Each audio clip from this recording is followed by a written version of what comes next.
Jason Momoa has confirmed his exit from Aquaman.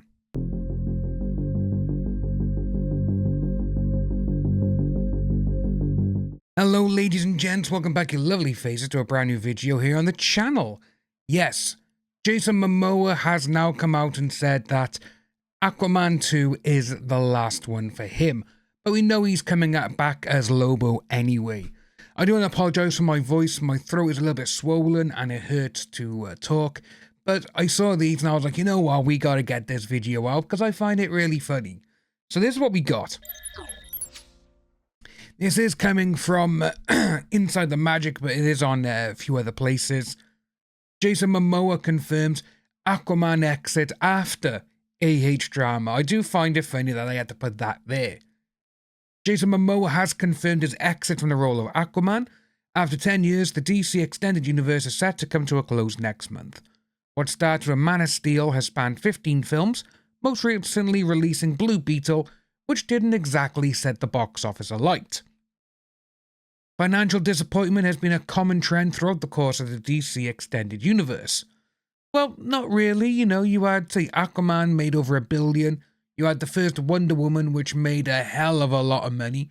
Hell, even the Justice League made like 790, 800 million, so they all made, substantial amounts of money. Obviously, let's go on, let's say, since the pandemic, only one film has turned a profit, which was Black Adam. And even that Dwayne Johnson vehicle was viewed as a bomb. Yeah, absolutely crazy. But when you look at it and you look at The Flash, which obviously The Flash is the big one. With The Flash, $260 million budget, and it only made $269 million worldwide. This is what happens when you keep someone on, when a lot of people were like, actually, we don't want to see it because this person has done horrible things. They've been arrested numerous times. You kept them. That's how it goes. And personally, I can see something like that happening with Aquaman. I really can. After the release of Black Adam, Warner Brothers announced a major overhaul for its DC franchise. No DC film will be released in 24, and 25 will instead mark the beginning of a new era, known as the DC Universe, the DCU. Starting with Superman Legacy. Obviously, it goes on to say about several cast members, all this, for the new film. Before we get round to the DC Universe, there's still one more film to come from the DC Extended Universe. Aquaman and the Lost Kingdom will hit theatres December 22nd and will once again see Momoa as Arthur Curry, aka Aquaman. This time around, he'll be forced to turn to Orm, his brother, in prison for committing crimes against Atlantis for help defeating the ruthless pirate David Kane, aka Black Manta. While the film's predecessor made $1.1 billion at the box office, making it the highest grossing film from the DCEU, expectations are slightly lower for the sequel. I wonder why. Aquaman The Lost Kingdom has undergone extensive reshoots, which is really conducive to a promising final product, which is very true, because with this one, we've talked about this before.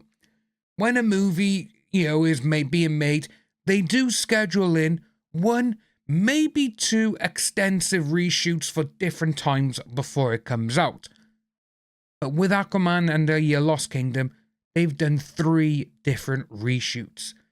January of last year, James Wan, Patrick Wilson and Jason Momoa put out the Instagram tweet where they're like, we're done, it's over, we got 1 more reshoot, but that is it. So they do schedule them in. But this had reshoots this year. Other films that have done that, some films have turned out alright if they've had extensive reshoots. World War Z, again, that's just, the name of the film, nothing that doesn't even follow the book at all.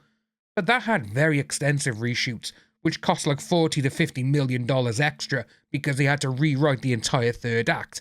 But with this one, there's a lot of stuff going into it. Obviously, with what's happened, the way that, we're having Ben Affleck Batman in it. Okay, let's film. Jason Momoa, he put out Instagram videos and photos of him and Ben Affleck. Next, they're like, you know what, we're going to do Michael Keaton instead. But then, they have Michael Keaton come on set as Batman, then they get rid of Batman. It's like, what is going on? There's so many things going on. Hell, even with Shazam, They put Wonder Woman, which was meant to be a surprise, in the trailer. That's how bad DC has been at the moment. And it does go on to say, as the final installment in a dying franchise, there's also a lingering sense of, what's the point when it comes to paying to see the film in theatres? Yeah, you know, everyone's like, well, if this leaves any strands available, they're never going to be finished, because everyone knows this is the last one. Then there's the drama behind the scenes. Fresh off a legal battle with ex-husband, reports recently emerged that actress A.H., who portrays Momoa's love interest, Mera, was subjected to torment on the set of Aquaman The Lost Kingdom. Resurfaced therapy notes allegedly from her psychologist, Dr. Dawn Hughes, leaked on Reddit after being unsealed from the legal case, claiming that Momoa wanted her to be fired and would pointedly dress like Johnny Depp wearing all the rings. Again, making it about herself, because she won in the film that much, remember? And she's not. Heard was reportedly forbidden from taking selfies with anybody on set or posting anything about the film. I do my work and keep my head down, one note reads. James Wan raised his voice to her and complained that I can't even post about Aquaman because it was her fault. Well, technically it is. This is it. It technically is her fault. This is why no one could post about it, because people would jump on it and be like, well, if she's in it, I'm not going to watch it. It is her fault.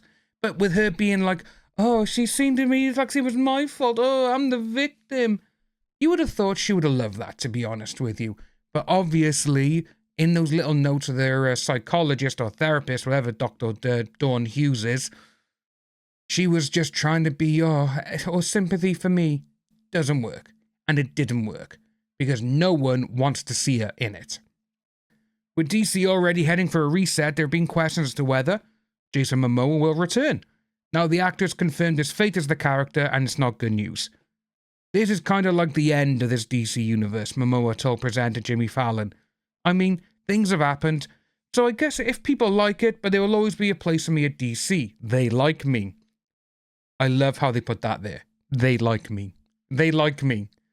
That is a dig. You can tell that's a dig, and it's true. They do like him. Everyone likes Momoa there. Momoa has long been rumoured to play a new role in the DC universe. The theory is that he'll play the interstellar mercenary Lobo and make his first appearance in Superman Legacy.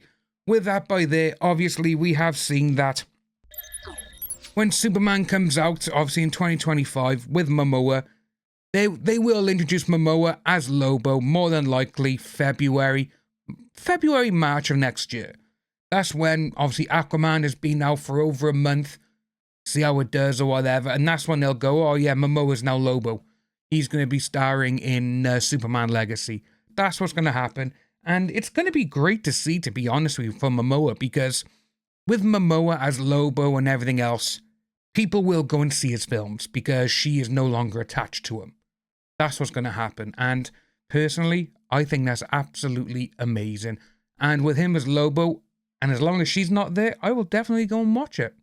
For one, I like Lobo because he's an interstellar bounty hunter, intergalactic one, and he's like, just nuts, hardcore, and amazing. And Momoa fits the bill. He literally is the human equivalent to Lobo, so it's just great. If you are new to the channel, please like and subscribe. Do all that lovely stuff, ladies and gents, and I'll see you soon.